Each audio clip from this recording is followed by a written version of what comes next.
Hello friends, तर आपण आज पाहणार आहोत एक रेसिपी हळदी कुंकवासाठी लागणारी तिळपापडी.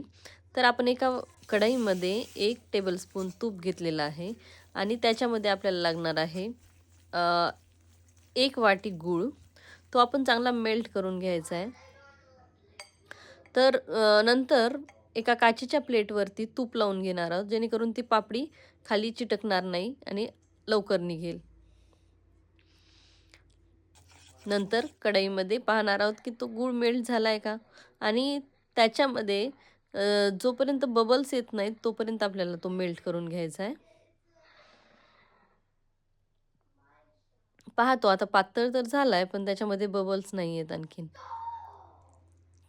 आणि आपण ते चेक करणार आहोत नेहमी की पाण्यामध्ये त्याची गोळी बनते का.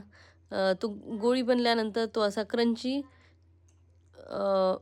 व्हायला पाहिजे छान.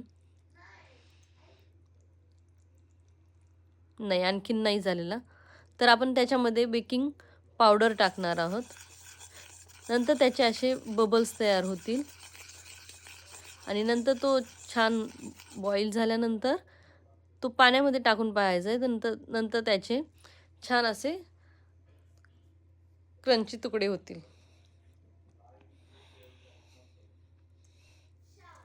त्याच्यामध्ये 1 वाटी नंतर तीळ ॲड करणार आहोत.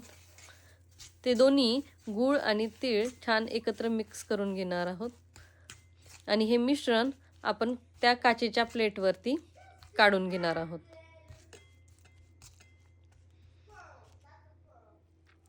काचेच्या प्लेटवरती काढून घेतल्यानंतर ते थंड होण्याच्या आतच आपल्याला पापडी लाटून घ्यायची आहे.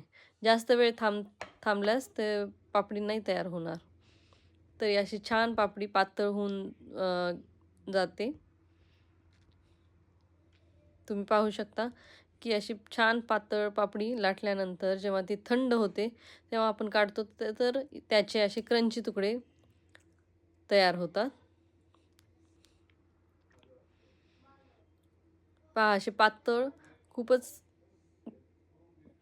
क्रंची दिसतात आणि खाताना पण एकदम छान लागतात. ही रेसिपी तुम्ही नक्की करून पहा, तुम्हाला नक्की आवडेल. जर आवडली तर या चॅनलला नक्की सबस्क्राईब करा.